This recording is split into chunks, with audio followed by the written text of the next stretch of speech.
Hi, everyone, and welcome back to the Projector Stories podcast. My name's Sarah. I'm a 1-3 emotional projector. Hey everyone, I'm Laura. I'm a 5-1 splenic projector. And in this podcast, we basically just cover everything that we are going through in the material realm as it relates to being projectors and deconditioning and just kind of our awareness around what's happening. And tangential stories often come up. So that's one of our, kind of specialties as people who both have the 1156.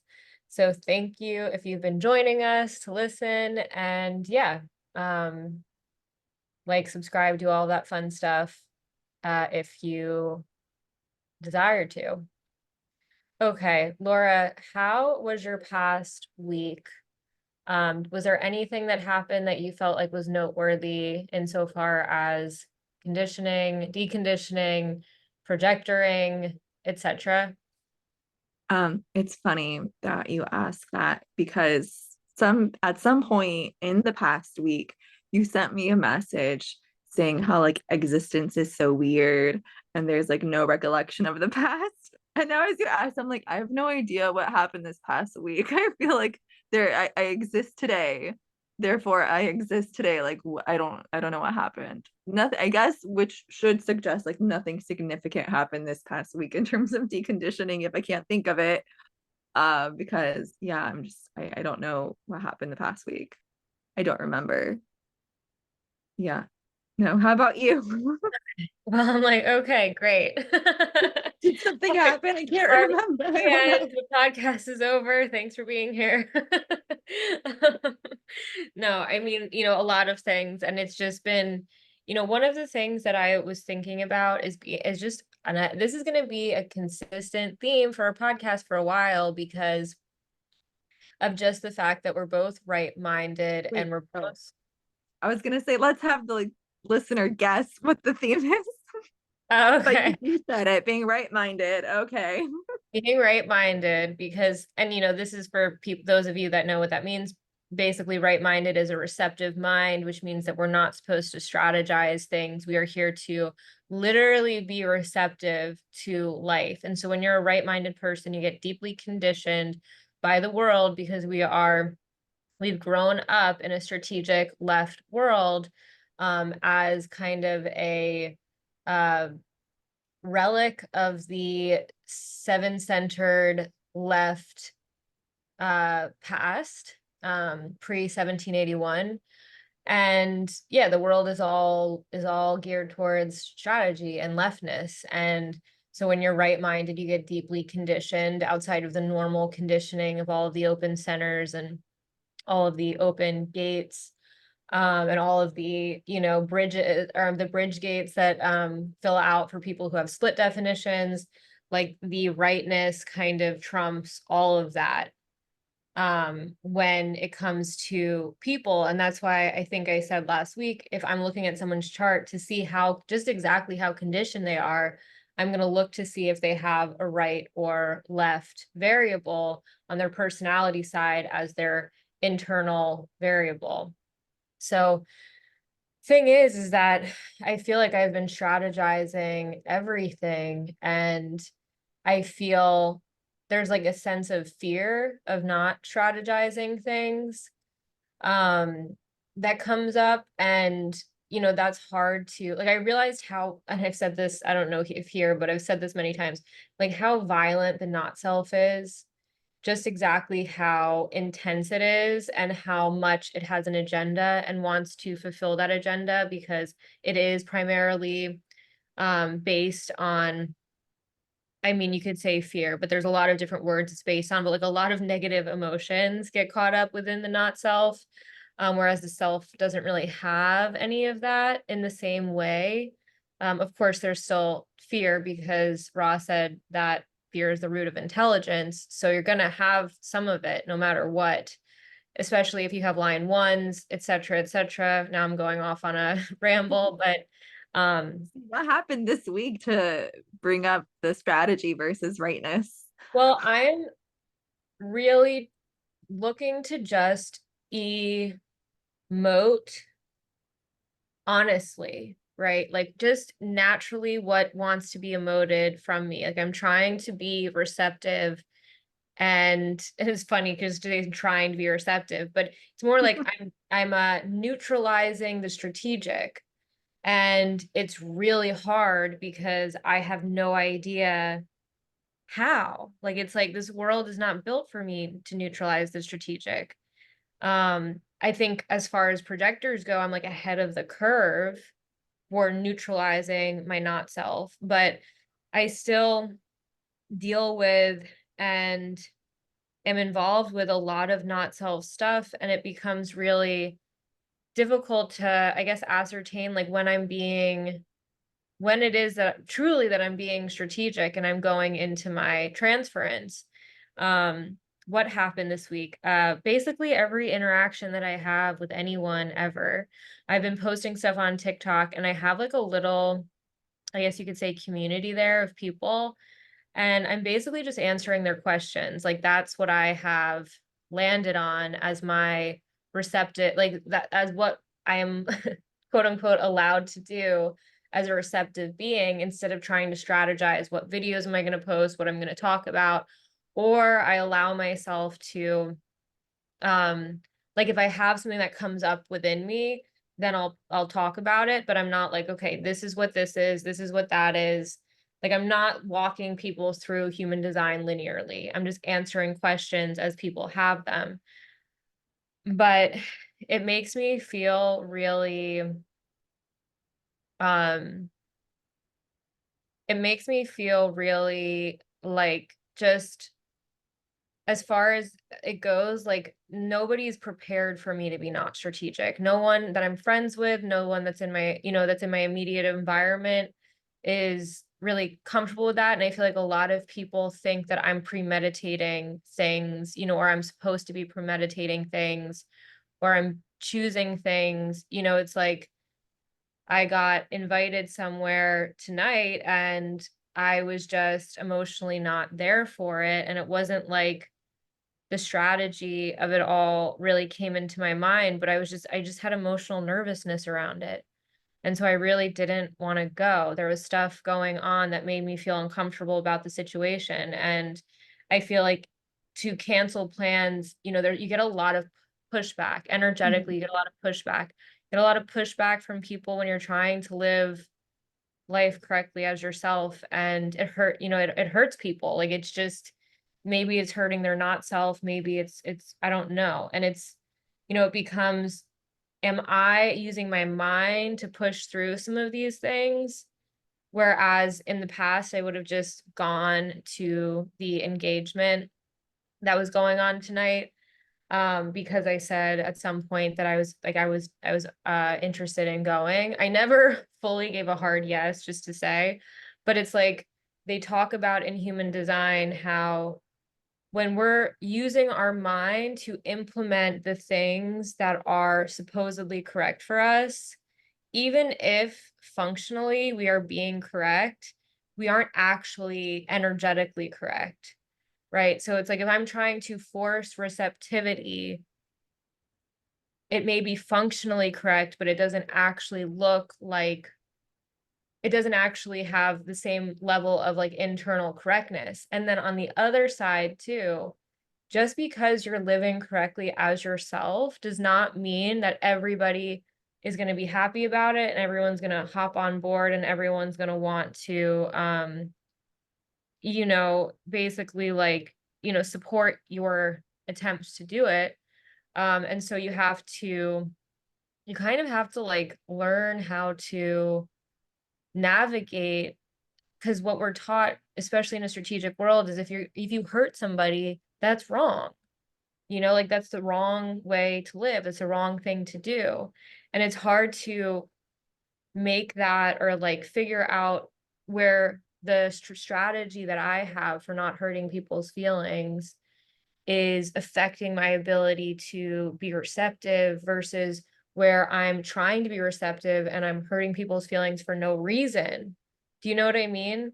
Um, It reminds me of a message you sent me earlier this week too. about saying like sometimes you feel like you're being a dick, and I'm like, it's okay to be a dick. Like, who says we have to be nice all the time? But yeah, that pressure is from the tribal, I would say, the tribal circuitry that we have going through us of like, hold the bonds, keep the bonds, make sure everyone's happy in the group, make sure that you conform and fit in so that you can secure survival mechanics and strategies and this and that. So like deep down there's survival mechanisms that go hand in hand with being nice to people. But yeah, part of strategy and authority, like if it's correct to be a dick, it's correct to be a dick, and that's totally okay. Well, and it's not like strategy and authority frees you from all of the, and this is like the confusing thing of having an emotional center that doesn't have any truth in the now, is like it doesn't free you from, like, it doesn't make it so like your life just works and everyone just loves you and everything's perfect. Like, Yeah, in no. case anybody was wondering, like that's not what happens. It's just not what happens. And it is very tribal, you know, and I don't have any tribal circuitry. I have none. I may have some specific gates that are tribal, but all of my channels are not tribal. And neither are my, And you're except not for, self you're not self bridge gates are not tribal either, because yeah, the main bridge gates for you are 22 and 35, and those are individual and collective. So that's also interesting because a lot of my not self is tribal. interesting. Interesting. Well, I have the 6 as my design, or I'm sorry, my personality Earth. And so that is a tribal gate. Although there's an argument to be made that it's like the root of tribal, but it's like not as tribal as some of the other tribal gates. Because it's like a root of things kind of thing. But yeah, tribal energy, I feel like has always been really hard for me. I think that the 2644, which is a channel that my mom had, like really conditioned me from my ego to my spleen. And so like there's a lot of guilt that just comes up around not being tribal, right? Like this is and again, like I don't know if I am perversely choosing to not be tribal in a sense because I'm strategizing it right in favor of what my mind thinks is being receptive, or if I'm actually like living correctly. You know, there's not a freaking manual about this. It's just, No, unfortunately not. I mean, there's the textbook for human design, but it's not individual manual. Well, which is why we have our body graphs, because our body graphs are the manuals to ourselves. But yeah, I don't it's answer these nuanced questions though no. about humans and relationships. And like for me, it's so much a part of like my cross is really about relationships, like everything, all of my circuitry. Um, I mean, it's more Which is why collective. we have authority to tell us like who are the correct bonds for us, who are the correct tribes to be a part of, so that we can show up correctly in those communities and or relationships, right? Yeah. Which is like the root of the emotional wave, like you said, is 6 with 659, and that's like how we enter into bonds correctly, like the very very core of relationships and one-on-one connections for the sake of reproduction and populating the earth. But that's emotional, so it's like you take your time in that and processing like, okay, who is actually correct or incorrect for one. But yeah, anyways, Well, that sounds all really well and good, but until you like apply it to real life. but I have a line 3, which means I'm meant to enter into things that go wrong, right? So Yeah. things may be correctly. And also, I'm not a generator. And so when there's these agreements that come down to tribal circuitry, right? Um, like these tribal agreements, it's like I don't have energy to always show up for them, you know, even if I entered into something correctly. Um, and that creates a lot of guilt in me, I think, because of early, like first out of the womb conditioning with my mom with the gate 2644. Like I have that channel completely open and she had it defined and it was her only tribal channel, but she really like basically like hammered it into my head that I needed to be a good girl, right? and I needed to show up in a specific way in order to be considered good, in order to be accepted, in order for my environment to be safe. If I did not act the way that she wanted me to, then she would, basically like become like not a safe environment for me. And having that, that channel is just like, it's really triggering for me to be around that kind of energy, because I don't want to. It's funny too, because my ex-boyfriend had the 2644. Surprise, surprise. Like this is where the repetition compulsion comes in. And um yeah, it's just like the ego stuff, the undefined ego stuff is just really deep, insofar as me just trying to be correct for myself, watching how when I'm doing this, it's not just like I can just be correct for myself and everything is fine. It's like, there is collateral damage, if you will, of me being correct for myself. Um and that's complicated for me because I am having an emotional reaction to it, and there's not any truth in the now. And so it's like, okay, being correct for myself has created a negative emotional response that I now need to ride out to gain some clarity about. But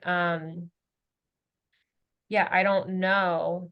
I basically just like, this has just been the difficulty. It's just like I don't know how to know when I'm doing something that's truly correct for me versus, and like something that's truly correct for me, and like it's okay that, like what you said to me before, which is like being a dick is like sometimes okay. Or if I'm being too mental about it and trying to be like correct in a way uh that isn't actually natural, right? It isn't actually coming from the deep receptivity that I am. And Ra goes into this whole thing. I'm on year 2 of the rave psychology, about how, right, like we don't really have any access to, or there's no prior, I guess you could call it, there's no like no examples of right people who are real right-minded people who are really truly living correctly as themselves. And so we don't really even know what it looks like because of that. Sorry, I've been going on and on and on. I mean, I can talk about myself in comparison to you because it's different being a splitting person. Um, and just like my not self shows up so differently than yours, even though we have similar centers that are undefined, like the ego center. But my hanging gates, like I have 45 in a defined throat, but most of my hanging gates and my undefined centers are tribal. And I was thinking about, as you were saying, like how the not self will show up and try to prove itself and be a good member of the tribe and this and that. At the same time, we as projectors, like the not self isn't the root of all evil, to play devil's advocate, because we're here to experience wisdom through our openness. We're here to experience it temporarily in bursts when we're entered into things correctly. Um, we can prove ourselves when it's correct for our authority, when it's correct for our body, not just our authority, but like for our form to experience that commitment or pressure or this or that. And so I think I don't have energy for a lot of stuff, but sometimes I get invited into tribal things and my body just participates. And it's like, even if my mind doesn't want to participate and my mind's like, I don't want to be here, I don't want to conform, like, I don't want to deal with this, I don't want to deal with people, my body gets ready and like it does the thing. And it's like all about it and wants to be part of the tribe because in those interactions, it's getting the amplification in those not self centers, it's getting the hookups for those gates. And it's because it's through being invited and my body being like, okay, let's go, like in the moment, that it's correct. And so it's not like we're never going to be tribal correctly or like we should avoid all tribal situations strategically.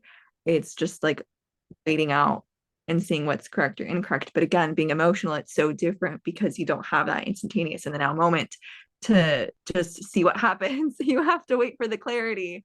And I cannot begin to even imagine like what that feels like in the body because they don't have that. So It's it's so different. wild. Hence why we need individual manuals for each of ourselves. I'm coming up with my own individual manual, but I think that someone said this somewhere, I don't know who, so don't quote me, but that individual circuitry, right? It works on a pulse, but also it's about the individual, like the individual. I mean, it very much is straightforward. The collective is about sharing, just like Mm-hmm. sharing, and that the tribal is about support. And yeah, I mean, that all, I fully and completely understand that, you know. Um, but yeah, it's really, really complicated with the emotional wave. And also dealing with, the thing that I've become really, really clear about is just how much your not self is responsible for the things that trigger you.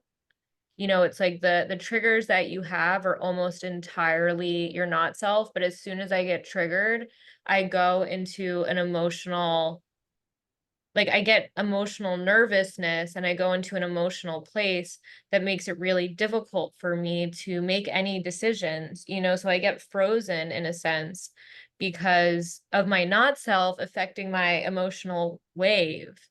And yeah, I mean, I could just go on and on and on about how confusing it is and how much the feel like this is where it becomes, how do I trust my feelings? How do I trust them? And I know you can't, you just have to come to clarity about them over time. But it's, there's just this quality of getting triggered by something, feeling really bad about it, feeling really unhappy about it, feeling really emotionally activated about it, and knowing that that trigger is likely coming from some kind of not self conditioning that you've had for a very long time, and not knowing how to talk to people about it because you're not at the place where you feel like you're ready to talk about it, and just being basically alone and triggered, emotionally, and just like having to figure out a way to deal with it. um it's upsetting, it really is, because you just get really misunderstood by a lot of the world. And so like this is where I'm like getting choked up. This is where, it is a very like lonely journey, and you have to have grit and you have to have stamina if you really want to be who it is that you are, and not just fall into everyone else's expectations of you. And it's really hard too, because I was so not self for so much of my life that I ended up just doing everything that everyone wanted from me, feeling the expectations and always delivering on the expectations, that now I'm really far in the opposite direction where I'm not delivering on anyone's expectations of me. And I'm like, this doesn't feel right either. But I don't know how to right this ship. I don't know how to find that north. And I know that if I start just giving people what they want from me, like that's not real. It's also not real to be denying them what they want from me. Like, where is the truth? Um, I don't I know. don't I don't know, but I relate. I feel know. the same way. Like I would always do what was expected, what like the conformity said this is what you're supposed to do. And like now that I stop, like it feels wrong, but I don't know what's right. I feel like that's another big theme that we can talk about, like not correctness. Like what exactly does it mean to be correct? Over the summer, I told Sarah this story.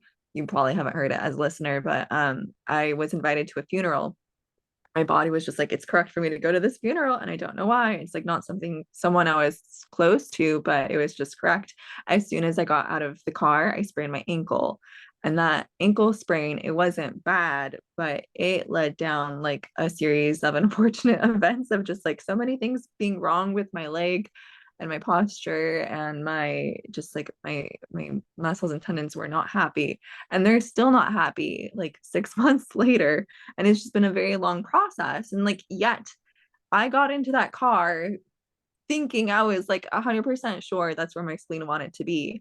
And yet it led to these situations that aren't making me happy. They're frustrating, they're annoying. there's like no particular not self themes that I can pull that it's like, oh yes, clearly I was proving myself, or clearly I was doing this or that. Like nothing super strong or clear. And yet it resulted in my body having to go through this process of healing that it wouldn't have otherwise had to go through. And yet, you know, I can smack a sticker on it saying this is correct. Like the correctness label can be applied, and yet it's not necessarily like butterflies and rainbows and unicorns. And then like that's just the splenic version, and then smack the emotional filter over that, and having so many different ways of looking at a situation, so many different ways of relating to a situation or processing it with that emotional filter. Then how do you know if something's correct? Yeah, it's weird, but like we're just life forms floating, spinning on a rock in outer space. And we try to derive so much meaning from our existence, and we have the mundane. I recently saw a raw quote about joy.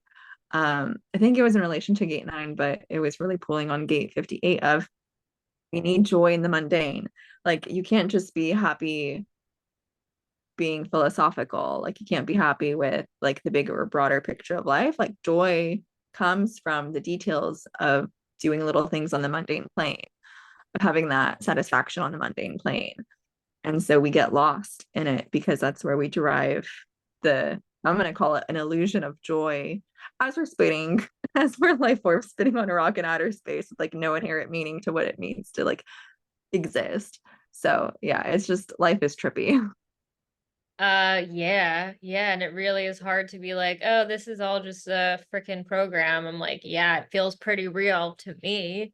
So I don't, I can't, and there's some danger in the idea of trying to um disassociate from the material to the point that you're not able to find pleasure in the mundane.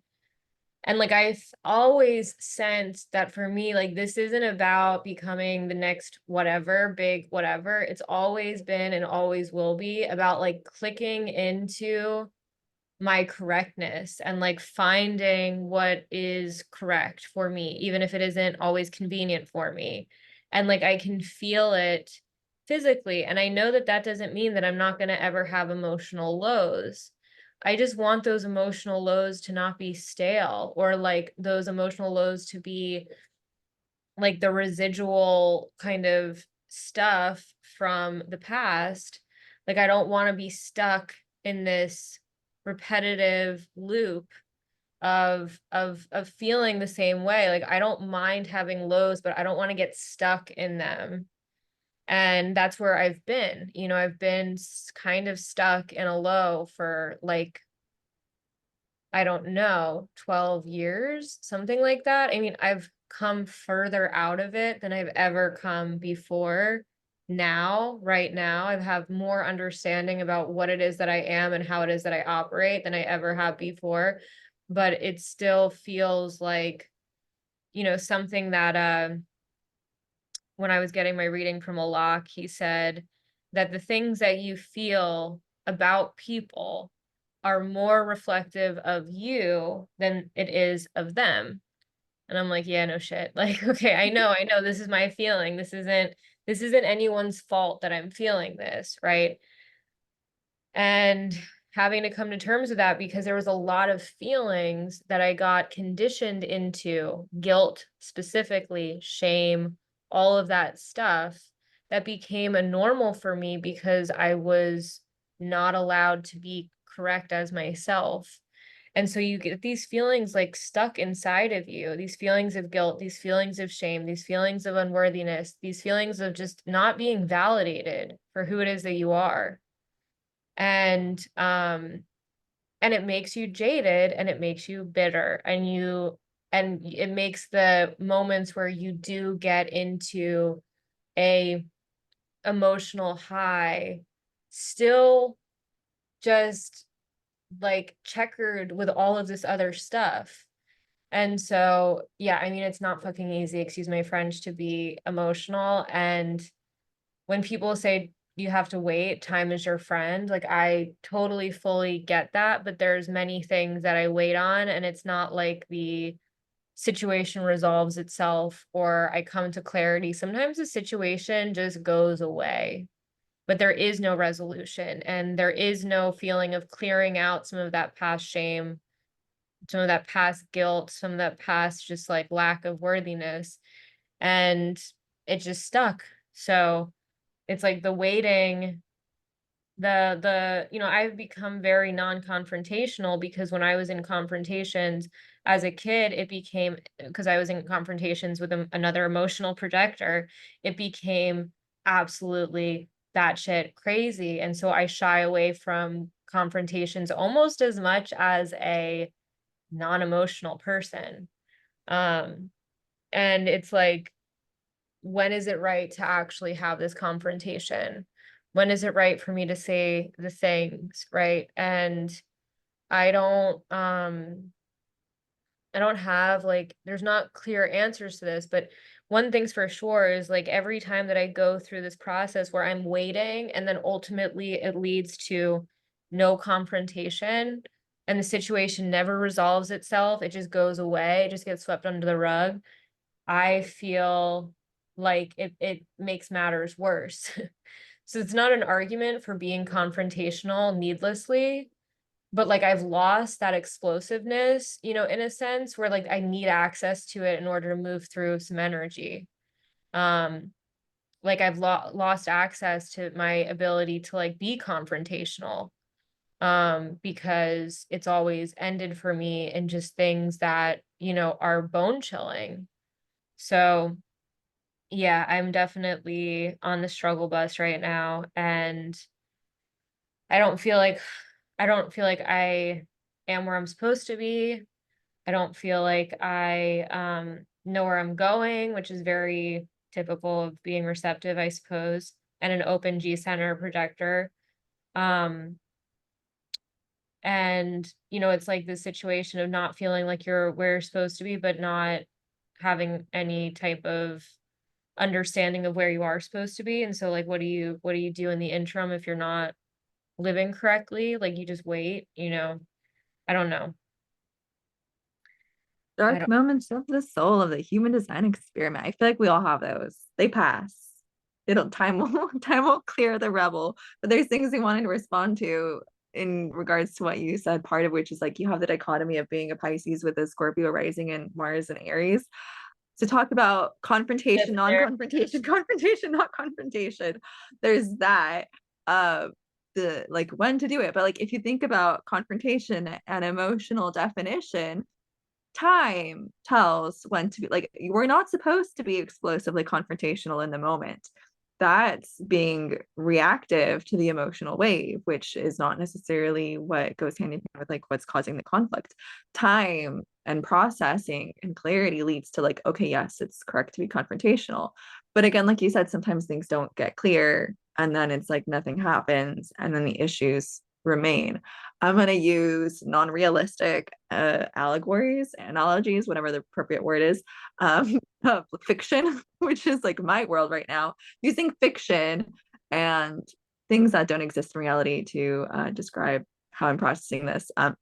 Romance books. So a lot of the romance books I read, I notice that a lot of the authors have emotional definition. And so they do include a lot of conflict and emotional crisis in their plot lines, particularly since it's romance. It's just like it would be boring without it. We have emotions because we have pleasure and desires, and that's like the point of the game. But in these books, there is sometimes a lack of confrontation that happens between the characters, and then it escalates the problems in the relationship. And eventually things happen where it's like they have to be confrontational. But it happens over time. Like they're not immediately confrontational in the first chapter of the book. That would be a boring story.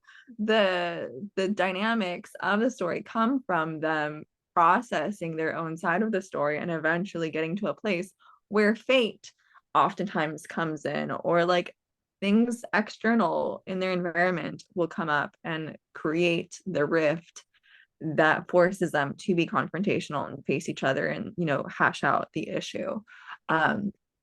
And so I feel like that's part of what happens. But like a lot of times, like you said, the issues don't get resolved, maybe because they're not supposed to be. Maybe it's your mind thinking that things have to be resolved. And like, is it the head center, like thinking about things that don't matter? Perhaps it's your open head that's thinking about the things that don't matter, thinking that they're supposed to be resolved when really they're not for your body to process anymore. I don't Well, know. I get the sense more so that it's my head that stops the conflict from happening, even when I've had enough time to move to a state of clarity. Um, because emotionally, like on a level, there's a lot of stuff that got stuck. Like I really can, when you have an emotional definition, I feel like there's this quality of feeling the heaviness of emotions that have not been moved through, right? So if you haven't done whatever the thing is to move through the thing, and trust me, I'm not expecting other people to um I'm not expecting other people to like agree with what I am saying if I do decide to get into a confrontation. Like that's not going to be the thing that moves the needle. Although I do think that having people who understand where it is that you're coming from is really super helpful and beneficial in general. Um, but yeah, it just isn't going to happen. Like it's not, it's not going to, um, like, I guess, I'm losing my train of thought now, but I want to say something. I want to interrupt your train. say Rail something. it for you. You can Can derail I? it for it. Yeah. That's why people have come up with techniques of clearing out emotional gunk in our forms, like EFT, emotional freedom technique tapping, or the thing that I did, which is emotion code, or Reiki, or whatever it is. Like humans have come up with systems that work for removing the emotional stagnant emotions that have trapped themselves in the body, which have become stagnant because they never reached, either we shoved them down and didn't deal with them, or they never had the opportunity to be dealt with, and like time moved on and we moved forward in space. So I feel like we have techniques for working through it that, again, therapy, maybe there's different things that work for us or work for others, but I feel like at least this is more for the form. Like I feel like the other issue that we have when we think about the emotional system in this way is like whether it's on the conscious side or on the design side. If we have a conscious emotional definition, we're going to be thinking about it a lot more and processing it, whereas if we have emotions on the design side, then it's just like stuff processing in the body, and then maybe those techniques work better for those design side people compared to ourselves.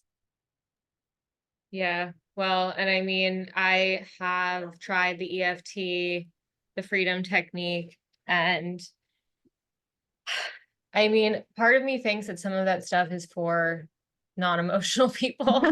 I'm like tapping on myself, like I'm like this thing, I need something more heavy duty. Like this is not sufficient. That's not to say that, one of the number one things, like I am proud of myself because my sister, who's non-emotional, like she knows, like when she gets reactive and she freaks out on like her partner or whatever, she immediately feels better and then she later on feels terrible, right?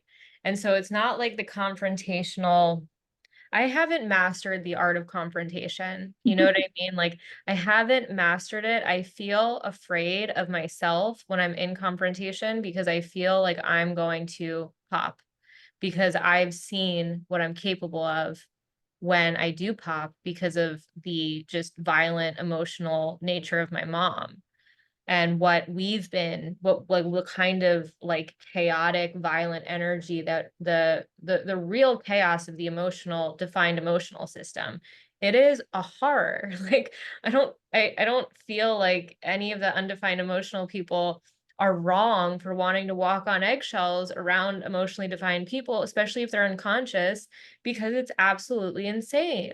Like the things that emotional people are capable of. I know this. Like I know how bad it can get as an unconscious emotional person.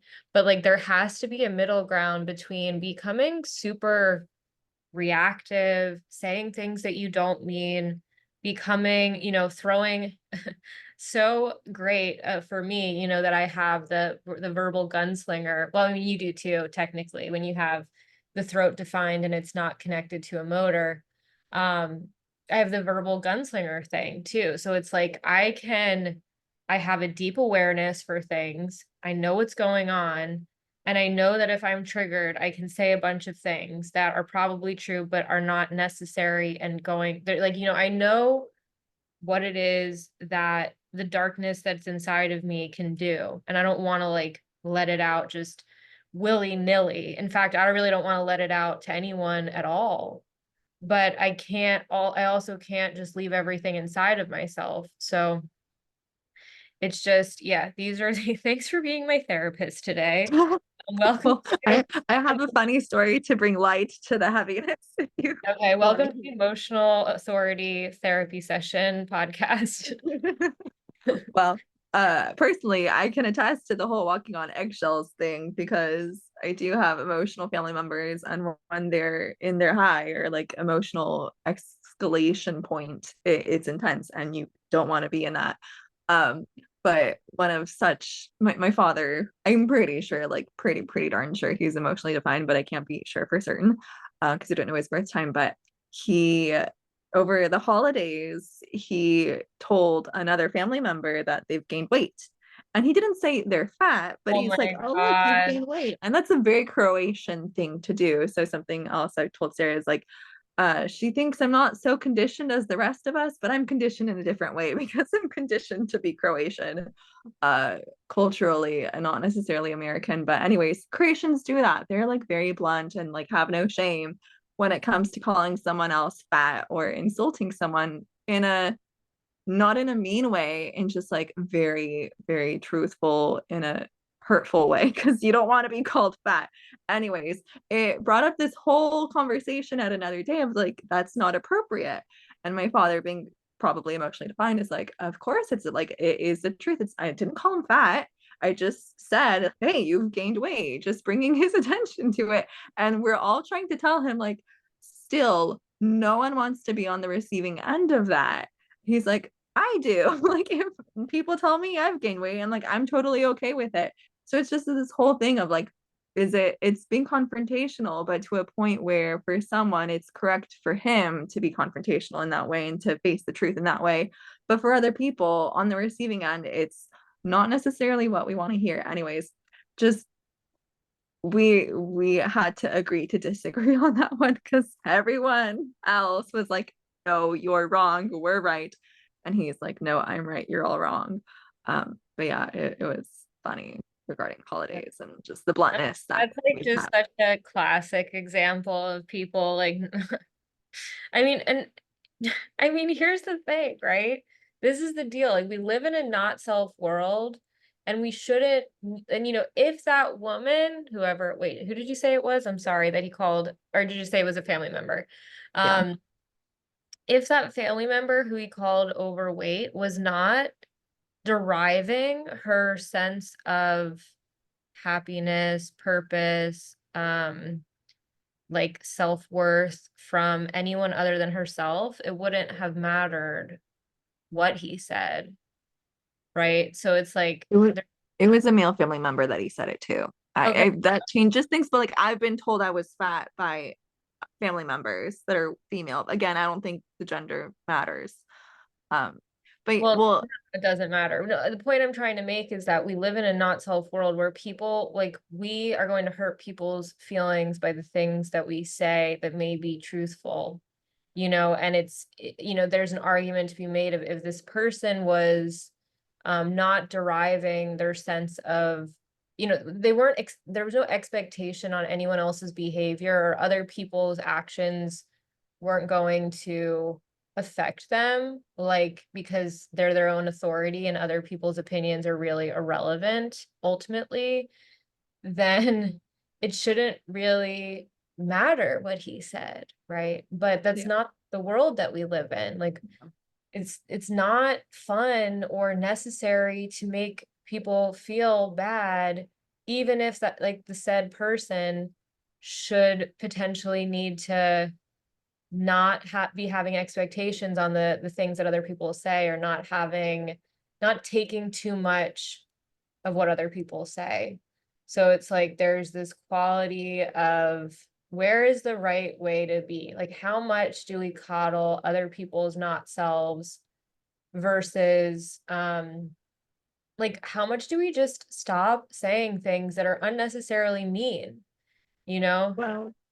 Well, part of it is like it's is it okay to be a dick? Going back to that point. But for those of us with the right mind who are verbal gunslingers, sometimes things just pop out of our throats and it's like not a conscious decision to say that thing, or like unconscious throats, right? We say things that we're not deciding to do, and it's habit. It's, we allow ourselves to not have filters over ourselves. Like I consciously allow myself not to have a filter over what I say a lot of time. With Sarah, I guess I filter myself more with family members, to put a cap on that verbal gunslinger.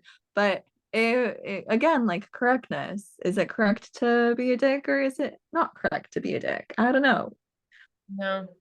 No, I don't, and I don't know either. And it becomes like you can justify either one depending on what mood you're in, you know what I Yeah. mean? Or like you can justify either one depending on, you know, what is favorable for you, you know, what's on the side of your not self's, you know, ego. Um, because it's not to say that people who have undefined egos, by the way, don't have egos. They do. And this is where most people, when they hear the word ego, think it's a negative thing, because the open ego person is way more, a not self person is way more egoic than a person who has a defined ego. Or can be. It's not everyone, but it definitely can be. But yeah, I mean, I mean, the other thing to throw into all of this, when did your, I will actually answer this when I'm done, is the 5157. It's the nodal transit that just shifted. And it changed things. I mean, it just did. Like overnight, things like the filter on perception has just changed, you know. Um, and so it's, you know, it's like there's an intense, the 51 is thunder over thunder in the I Ching. It's like, watch the F out. It's literally called shock. Um, and so like I'm like, no wonder why I'm acting like this right now. Like this is not the mental energy of the 4323 being defined. I mean, it was the 4332. 32. However, or yeah, was it the 40? What was it? The 4232. 40, 40, 42, 32. It was a 42. Okay, never mind. Take it all back. But this isn't the sacral energy anymore. This isn't the sacral energy channel being defined. Still splenic, but now we have Well, a, that was collective and tribal, and now we're an individual, oh shit. right? 51 and 57 are both individual. Oh, I don't know about 57, but for sure 51. For sure 51. They are. Um, oh my goodness, that's wild. Well, yeah, and the other thing, I don't know if I told you this, but Allah told me that my Saturn return was a like yeah, I told you this, Well, that heavily individual, yeah. individual channels, which is not surprising to me because, you know, upon my Saturn return, I promptly left my relationship and my job and everything in my life because it wasn't right. I'm So, pretty sure my Saturn return is heavily tribal. So I'm like, great, great, oh wow, great that's crazy. fodder for my not self. Let's go. Let's participate in all the tribes. It's crazy being a projector with transpersonal karma. And it's also crazy being just crazy being a projector, split definition projector who's a 1-3, who like for all intents and purposes 1-3s aren't as concerned with the other, but for me I have to be. Yeah. So yeah, it's we're in, these are the things, and I posted a TikTok about this, but these are the things where the um These are the things where there's no guidebook, like we were just saying. And this is why human design is like a door that opens to something, but then you have to walk through it and you have to figure everything out as you go. The No Hunger matter Games. what. That's the visual that comes to mind. It's like the Hunger Games. You're just thrown into an arena and you're like, figure it the fuck out. Like, good Yeah. luck, have fun, survive, don't die. It's and there's only one survivor. No, I'm just Yeah. kidding. Kidding. No, but I watched the Hunger Games this weekend. The new one. It was actually really good. Oh, I had Side. no idea there was a new one. I Yeah, saw like posts on Facebook. I was getting ads and like, what is this? Leave me alone. And I ignored it. And then I realized eventually that there's a new movie. I don't watch TV anymore. My body has declined the option to watch TV. So I get that. I've been there for a very long time, periods, and then I go into like certain shows that I want to watch, and then like I start watching them, and then I get into TV mode, and then there's nothing else good to watch. So then like slowly I start watching crappy shows, and then that's how I wean myself away from TV because it's like they're just yeah, it's not not good. worth it. Yeah. Something that You you were want. gonna ask something. Oh, I was gonna ask if your dad said this when your dad said this thing. The con. Uh, I think it was Christmas Day. So Okay, it wasn't recent transit. It wasn't shock. It was okay, before shock. okay. He's just a shocking individual without Yeah. that, without needing that. He's probably well, I think his emotional definition is the 3955, which is provocative. Yeah, So because he pokes people's buttons. So I think it was the provoking energy. yeah. Well, nothing like a little provocation. What were you gonna say about dopamine? You Yeah, wanted I to. wanted to bring up the topic of dopamine for non-sacral people and just I want to call it dopamine addiction, but I don't know if that's technically correct. It's more of just like the imbalance projectors have with not knowing when enough is enough. Like we as projectors, our sacral center is looking for that hit of satisfaction, and we don't get it the way that generators do. We neither do manifestors or reflectors. We don't get that hit of energetic satisfaction.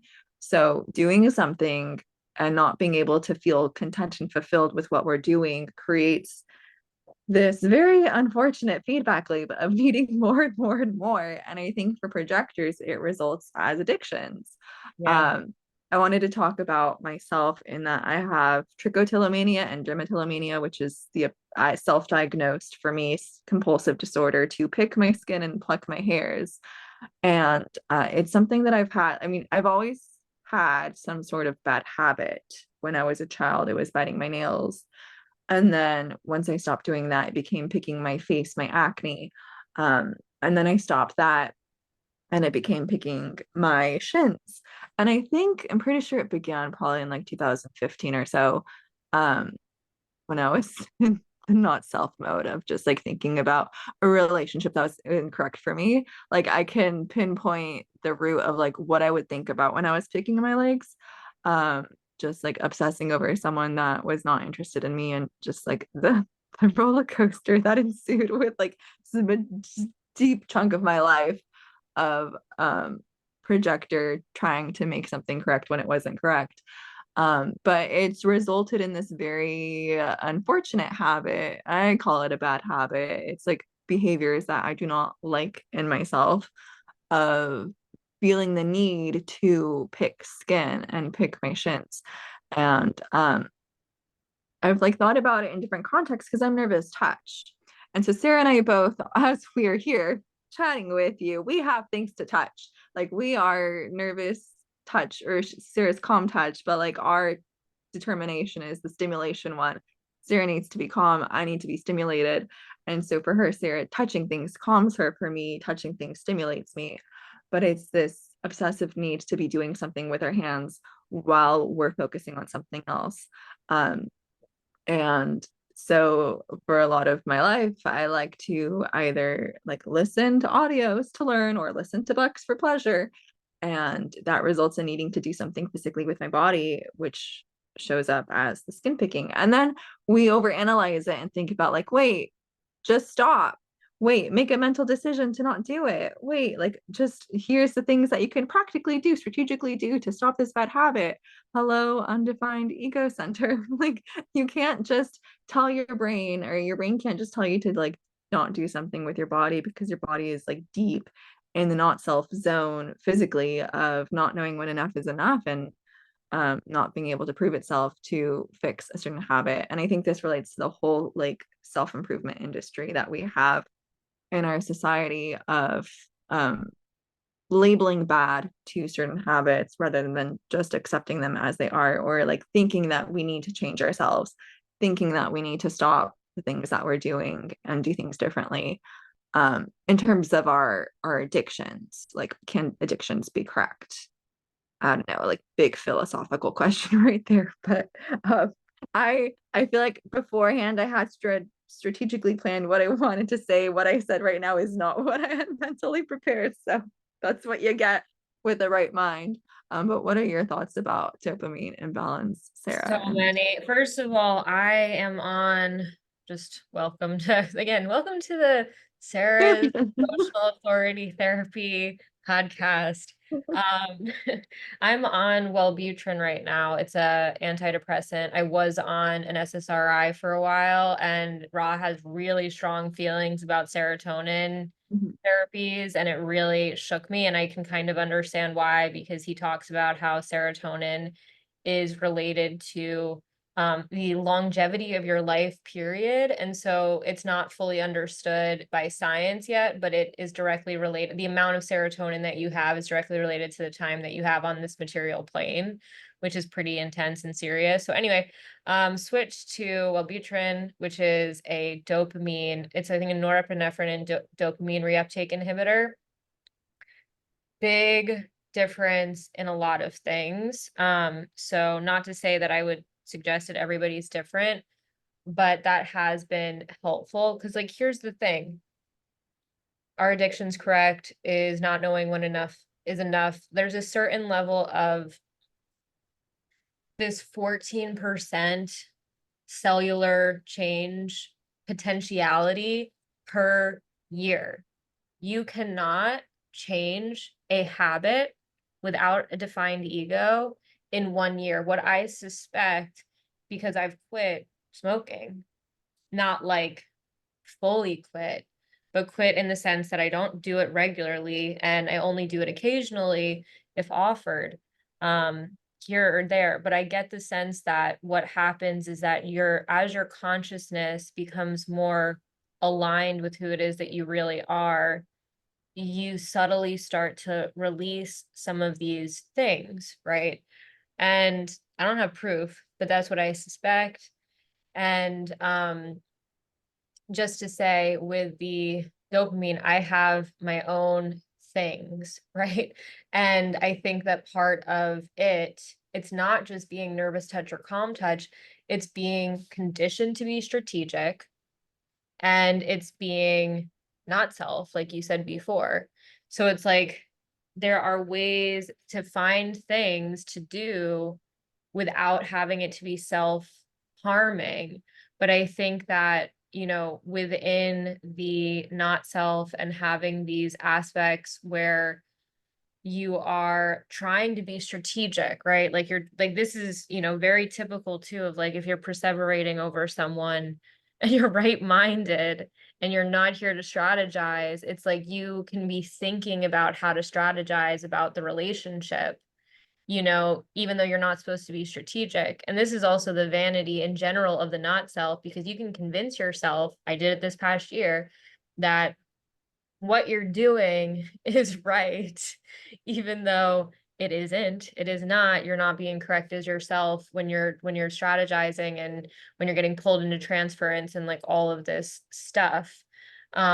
So I mean, there's a whole lot to say about dopamine and just the projector in general and the struggle of not knowing when enough is enough. I mean, growing up, me and my cousin both smoked, and she always, I felt, and maybe she still does, knew when enough is enough. Like I was a chain smoker. Like I was like smoking like a fucking chimney, excuse my French. This one's gonna be explicit, y'all. Um, I even said bad words this time, and I usually don't. So there you go. Yeah, we're on it today. This is shock for you. This is gate 51, but yeah, I was chain smoking like an insane person, like just totally smoking so many cigarettes. And I quit because it's like you can't really keep up that kind of habit. But she always like she would have like 10 cigarettes a day. Like that was her like she would have like the cut. She's sacral, she's defined, she's got the sacral definition, so she does know when enough is enough. And so just seeing the difference in these bad habits, like I can go down rabbit holes for hours, but I can't help but think that if we get correct as ourselves, right, we decondition, that some of the stuff that is just essentially a lack of like self-love, because I really think that's what it is. It's like not fully feeling into the level of love that you have for yourself, because if you did, you wouldn't do those things. Um, maybe it isn't. I don't know, but like I know that when I felt the harm that I was doing to myself from smoking, it really changed my capacity to smoke. Like it wasn't an egoic willpower thing.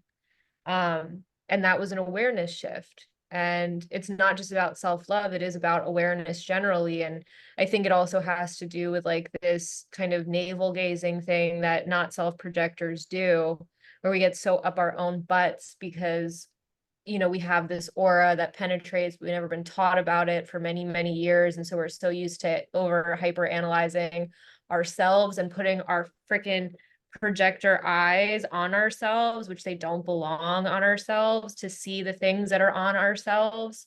You know what I mean? Um, because it's just dangerous. If you don't know when enough is enough, you don't love yourself because you're constantly, conditioned into all of the not self centers, and you have a penetrating gaze and you're looking at yourself and all of the things that are like, you know, almost on the spectrum of you feeling so icky because they're there, um, then you can easily get into any type of crazy habit, like it is not a wonder to me why people have self-harming habits. Like I fully understand it. You can get habituated to anything. So, as a projector, it's really, it becomes a necessity to decondition, or else you can really fuck your shit up, to go on with um the cursing theme here. So sorry, that was a lot of stuff. Do you want to riff The, on any of it? well, there's the spleen that also gets involved. The spleen holds on to things that aren't good for it. Yeah. And but again, that's the spleen knowing, not the mind knowing. There is a point in time where I gave up coffee. I was drinking 3 cups, 3 large cups, or like a pitcher of coffee a day. I was like really loving my coffee. And I mentally was like, this is probably not the best thing for me, but it's okay. I love coffee. One day, like total switch. Um, it was disgusting. And like I love the taste of coffee. And the next day I could not stomach it and I had to give it up. And my body was just like completely rejecting it. And I was like, I guess I'm switching over to a lighter form of caffeine. Tea. It's like not as intense, not as much caffeine. My body was overstimulated and it chose, like, it wasn't a mental decision. It's not like I'm choosing to give up coffee for my betterment. My body was like, you cannot drink this because it's gross. It tastes horrible. And I would try over a year, I would try to take coffee in and like it would still be disgusting, which it's just like in my mind, like coffee was so delicious. It was just like this really weird experience to have. Eventually, I weaned myself back onto coffee, which sounds ridiculous. Like you wean yourself off of something. No, I weaned myself back onto coffee because I wanted to start drinking it again. Eventually, like a year or so later, and like now I can drink a normal amount of coffee without being overly addicted to it. Like 1 cup a day is plenty for me. I don't need 3 cups, 4 cups of coffee a day. But that was my body's decision. It wasn't my mind trying to change my habits or to say, this is good for you, this is bad for you. Like my spleen knew, like, this is not good for you anymore. We're going to change this by changing your taste buds. another thing is like I have really bad posture as I'm sitting here talking to you with like a hunch on my back. It's very nice and rounded. And for years now, I've been trying to correct my posture. As Sarah's like stretching her back in response to what I said. For years now, I've been trying to correct my posture. It started with going to a chiropractor. I think it was in 2020. Yes, now we're in 2024. And I don't have the consistent energy to do the exercises that my body needs to maintain healthy posture. I have loose joints, and my body has spent its entire life with a hunchback. Like even as a child, my parents would yell at me to correct my posture, and I didn't know how because I never knew how to work the proper muscles to correct my posture. They would say straighten your shoulders, but like your posture comes from your core, from your pelvis, from your pelvic floor. It's a whole bunch of things. It's not just your shoulders being rounded. And so I never knew how to correct my posture. Therefore, like my entire musculature and skeleton has shaped itself to be rounded, to be weak in certain areas. And the fight, it's like a physical fight in my body to correct itself, is really exhausting, and I don't have the energy for it. I hardly have energy to go to ballet class once a week. Like I don't go on walks. Like which is contradictory because I have a left body, but I have no motors. Like I'm not an exercise person. Anyways, like my mind tries to make the mental decisions for my posture to be like, let's fix this. This isn't good for you. This is bad. Like my mind telling this thing, like, hey, you need to change what you're up to. And like nothing has stuck. And so I thought it was really interesting, sorry, that you said that it takes more than 1 year because of the cellular deconditioning process for your cells to turn over and to embrace the new pattern and expel the old pattern. It doesn't happen overnight. And like again, you need consistency. You need the 858, I think, or 952. Like you need the consistency to maintain the pattern for the logical circuit to do the thing consistently, which my body doesn't have. And so Sarah knows I'm making a corset to try to be able to passively correct my posture in a way that hopefully will make it easier. But again, it's like this whole thing we have about thinking that we have to make mental choices about our lives, and the body's going to do what the body's going to do. You can try to Yeah. force it to change, but it's not always easy. Yeah, well, and the body has been conditioned to do things that aren't necessarily correct for it, and you can't change that conditioning overnight. And so Mm. there has to be some level of grace that you give to yourself with these habits, despite the mind. And it is, what you said about your body making the decision. My body made the decision to, it's so funny too. Sorry, I just have to say this. My body made the decision to quit smoking, right? Like my mind had tried over and over and over and over and over again to quit. And finally, my body was just like, it's like your consciousness becomes, your body's consciousness overrides your mind's consciousness in these moments. Whereas your body always knows what's correct for you, but you've been surpassing it because you've been living so mentally.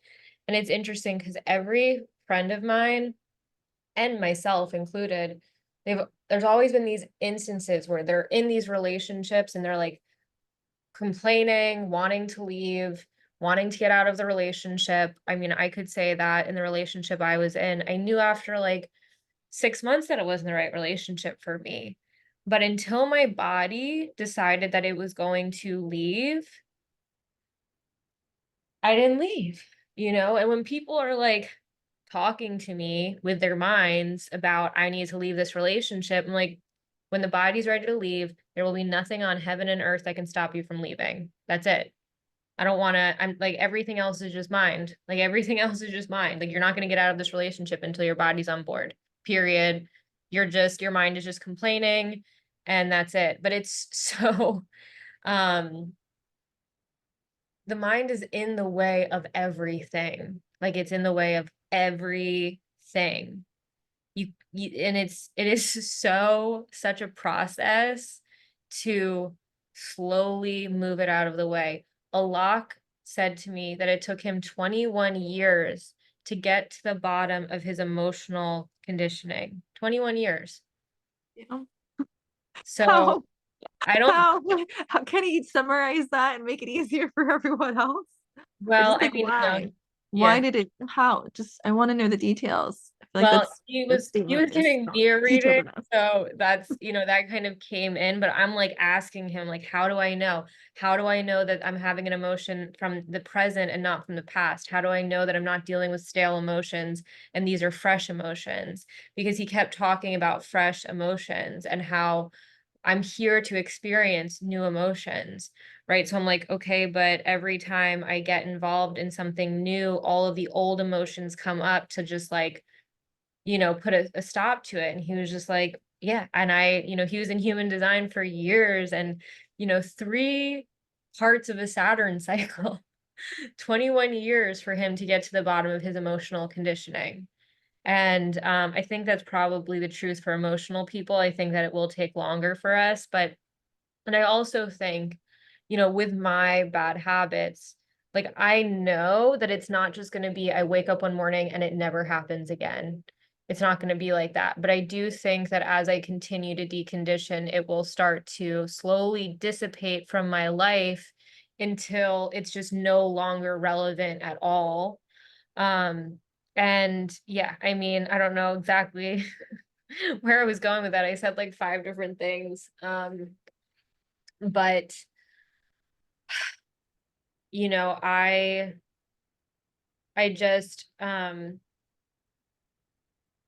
yeah, I feel for people who are stuck in their mind because it's basically my whole life story of being in my mind and letting my mind run the show. And there's been moments of this reprieve where I get to see I get to see my body do things on its own, right? Like really get to see it, and like it's very few and far between because my mind is still in charge.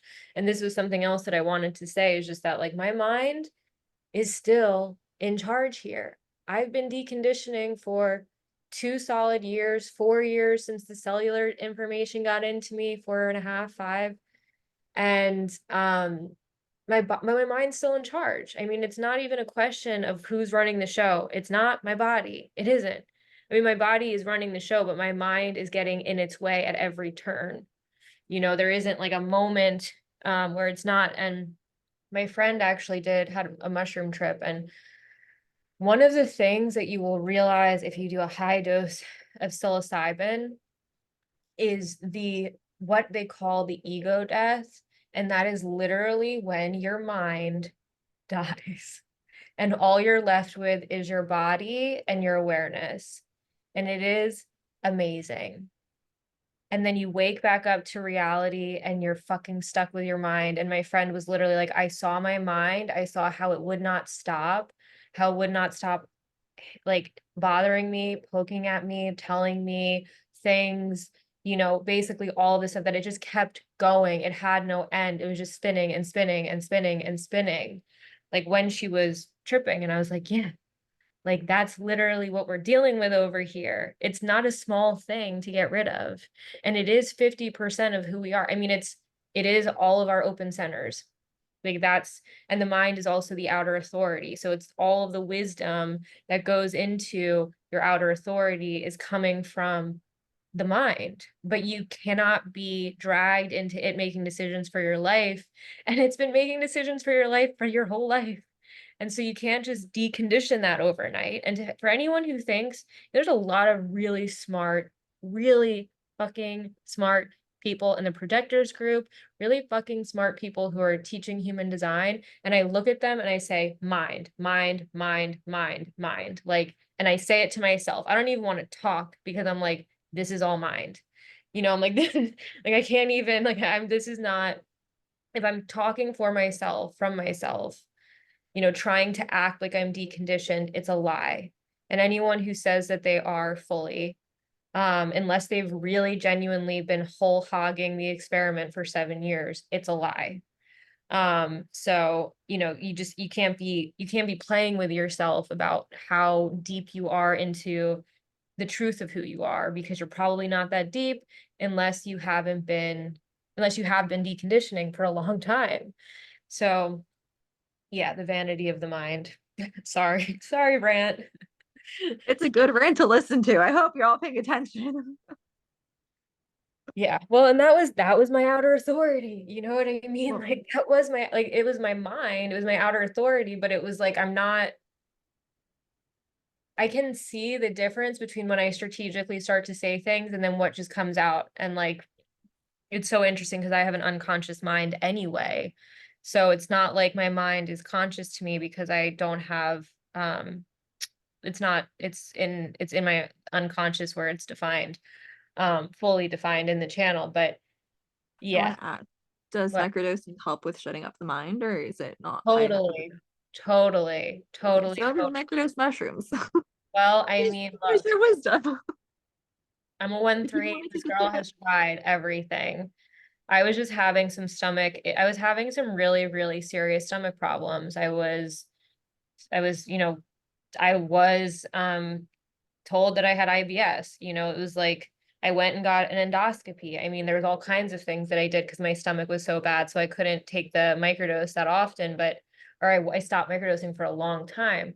But I think part of what got me to where I got in deconditioning, as closer I am closer to where I was, is the mushrooms and human design. It's like this is this is the, it's not going to make everyone around you happy, but if you really are hell bent on cleaning up your fucking act so that you can act like who it is that you really are, then those two things will do the trick. Laura, I gave you some, so homework for I this have been week. taking it. Did I finish it? I may have finished it. Oh, really? Okay, well, I think, we'll talk about that offline. I don't know if it affected my mind so much. It was more like a visceral physical experience.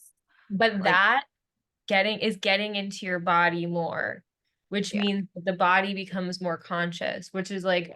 what I'm really trying to do is like turn on the consciousness of my body so that That's why I what? love ballet class Yeah, because like you're all your thoughts are like on your body. Like on. you Yeah. can't think about anything else because your body is like we're moving like a bunch of different parts all at once and like you have to be so present and so focused. It's great. Everyone do ballet class and take mushrooms. Dance. I've taken pole classes, burlesque classes. I can definitely say my mind's not gone, but it is like minimized, it's like deeply minimized. And so yeah, I agree with the physical movement. The Pilates actually does it too, you guys, because you have to be so hyper aware of every movement that you're doing. So that's one, if you're not into dance, that you can do is Pilates for men, women, children. Like you're gonna get really articulated in different aspects of your body. So that's a yeah, that's an aspect of, I guess, like kind of deconditioning the mind.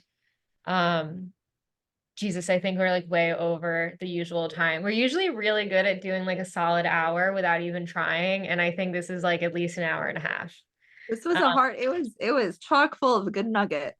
oh, yes. Therapy, discussing addiction. Like we are on point today. So Well, a we good are. one. It's just funny because this is another example of like I feel like some of my best me and Laura, I feel like I don't know if you feel the same way about me, but I feel like we're good at bringing out each other's outer authority. I don't know.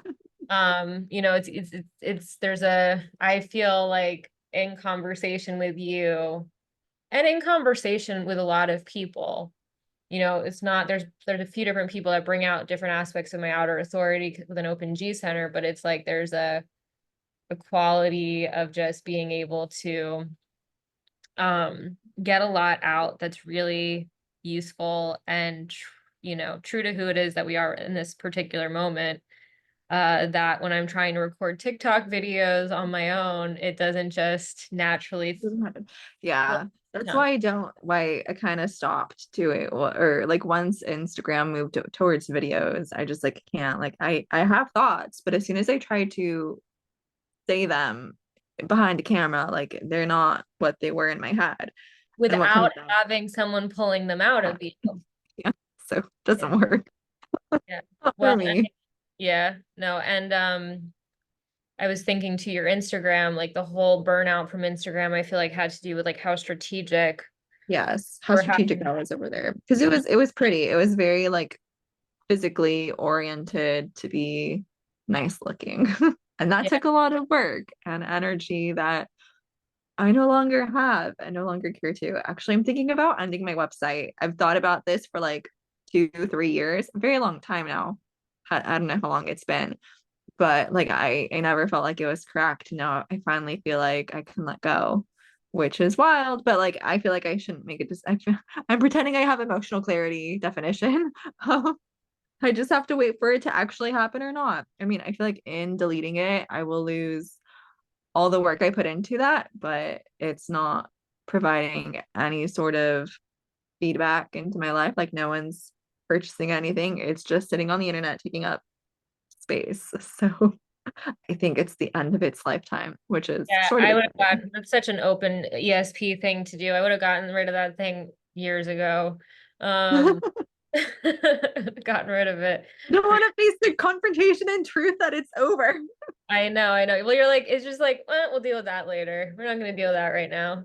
But anyway, okay. Well, unless there's any tidbits that you like to add on to the end here, I want to just close it up so that we don't overwhelm our listeners, um, with all of this, with Well, more they can than press all of pause them. and they can come back at another moment. So they're fine. Yeah, yeah, yeah, yeah. We Except love you. don't press pause now because we're at the end of this recording. I So know. don't press pause. Don't press pause. I go, we love you. Thank you for listening. We don't know you, but we love you. If you're here, if you listen to us, you're on our fractal. And yeah, I mean, that's cool. So thank you for joining again. Like I said in the very beginning, like, subscribe if it is correct for you. If not, you don't have to, whatever. Or We don't just care. like email and say hi Yeah, because we yeah. don't know who you are. So feel free to be at least my friend. I don't know if Sarah's open to being friends with you guys, but be our friend. Let's make a community or not. This is my tribal, not self-speaking. So Well, maybe don't judge us. I don't know. I am totally fine with email too, for sure. Just I like being in communication with people, but you just, as a right-minded person, who knows what's going to come out of me from it, and who knows when I'll have the energy to respond. So, Yeah, um, yeah, not saying we're gonna respond right away, but if you yeah, feel like extending a branch of friendliness, feel free. yes. Okay, cool. All right, this was good, and we will catch you next time. See you or don't hear you later. Hear us later. Bye.